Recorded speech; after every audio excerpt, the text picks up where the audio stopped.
জয় রাম, জয় গুরু। নমস্কার।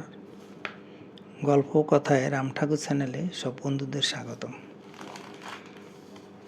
বন্ধুরা, আজ আমি ঠাকুরের লীলা সম্পর্কে একটি গল্প বলছি। ঠাকুর বলেছেন, আমি তো আপনাগো সঙ্গেই থাকি। সে প্রসঙ্গে শ্রীযুক্ত যজ্ঞেশ্বর কর্মকার মহাশয়ের যৌবনের অর্থাৎ 35-36 বছর বয়সের সময়ে এক অলৌকিক ঘটনা প্রসঙ্গে তিনি শ্রী শ্রীরাম ঠাকুরের কথা বলেন। একদিন ঠাকুর প্রসঙ্গে তিনি বলেছিলেন, ঠাকুর সত্যই আছেন, আমরা অজ্ঞান, তাই বুঝতে পারি না। তারপর তিনি তার জীবনের এই ঘটনাটি বলেছেন। আগরতলার হিন্দি স্কুলের হোস্টেলে একজন মহিলা শ্রী শ্রী সত্যনারায়ণ সেবা পূজার আয়োজন করেছিলেন। ওই মহিলা হোস্টেলেই থাকতেন। শ্রী রমণী ভট্টাচার্য পূজক ছিলেন। শ্রদ্ধেয় স্মৃতিকণ্ঠ সেনগুপ্ত, শ্রী হীরালাল রায় এবং শ্রী যজ্ঞেশ্বর কর্মকার মহাশয় এবং তাদের পরিচিত কয়েকজন সেখানে গিয়েছিলেন। তারা সেখানে উপস্থিত হয়ে দেখলেন যে শ্রী শ্রী সত্যনারায়ণ পুজোর সমস্ত আয়োজন রয়েছে, অথচ ঠাকুরভোগ সাজানো হয়নি। তখন রাত প্রায় 8টা। শ্রী স্মৃতিকণ্ঠ সেনগুপ্ত মহাশয় বললেন, যজ্ঞেশ্বরবাবু তাড়াতাড়ি আয়োজন করেন।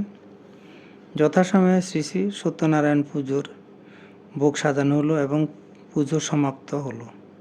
শ্রী শ্রী সত্যনারায়ণ পুজো শেষ হতে হতে রাত প্রায় 12টা বেজে গেল।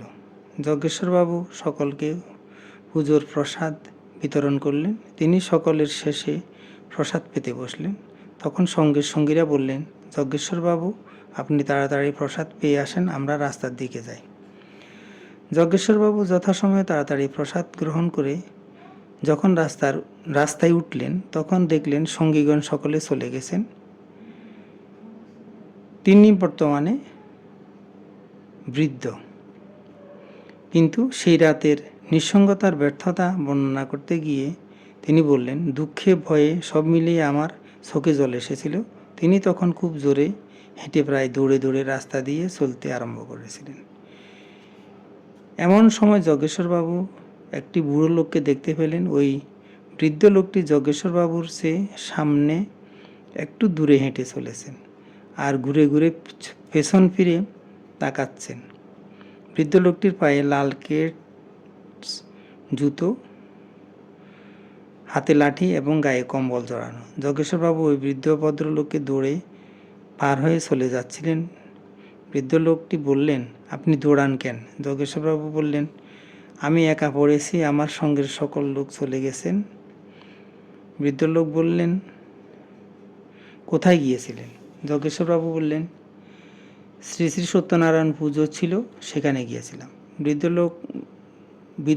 বৃদ্ধ ভদ্রলোকটি বললেন, কি সত্যনারায়ণ? যজ্ঞেশ্বরবাবু বললেন, শ্রীরাম ঠাকুরের প্রচার করা সত্যনারায়ণ। বৃদ্ধ লোক বললেন, দৌড়ান কেন? আমি তো ঠাকুরকে দেখেছি। যজ্ঞেশ্বরবাবু বললেন, আমি একা। বৃদ্ধ ভদ্রলোক বললেন, ঠাকুর তো বলেছেন, আমি তো আপনাগো সঙ্গেই থাকি। আপনি একলা কিভাবে? গুরু তো সঙ্গে থাকেন, আপনি একলা কি করে হলেন? এবার যজ্ঞেশ্বরবাবু ওই বৃদ্ধ ভদ্রলোকের পাশাপাশি হাঁটতে লাগলেন। এভাবে বিদুরকর্তা চৌমুহনী পর্যন্ত এসে যেখানে ট্রাফিক পুলিশ দাঁড়িয়ে থাকে সেখানে এসে যজ্ঞেশ্বরবাবু দাঁড়ালেন। এক মুহূর্তের মধ্যে কোথায় সেই বৃদ্ধ লোক অনেক দেখলেন আর সেই বৃদ্ধ ভদ্রলোককে দেখতে পেলেন না। তিনি বাড়ি চলে এলেন। যজ্ঞেশ্বরবাবু বললেন, ঠাকুর ঠিকই আমাদের সঙ্গেই থাকেন, আমি চিনতে পারলাম না। বন্ধুরা, এখন আমি শ্রী শ্রী ঠাকুরের দু একটি বাণী পড়ে আপনাদেরকে শোনাচ্ছি। ঠাকুর বলেছেন, সংসার মায়াজালে মুগ্ধা হইয়াই বন্ধন করিতেছে, অদৃষ্টকে বলবান করিয়া সংসার যাত্রা নির্বাহ করিতে হয়। যখন যাহা ভাগ্যবশত ঘটিবে তাহাই শির পাতিয়া বহন করিতে হইবে, নচেত এ সংসারের মায়া নাট হইতে উদ্ধার হইতে পারে না। ঠাকুর আবার আরেকটি বেদবাণীতে বলেছেন যে, ভোগের তাড়না সহ্য করাই ধর্ম, সহ্য করিতে করিতে আরোগ্য হইয়া থাকে। বেদবাণী 1। বন্ধুরা, আজ এ পর্যন্তই। আগামী দিন আবার শ্রী শ্রী ঠাকুর সম্পর্কে গল্প বাণী নিয়ে আপনাদের সাথে থাকব।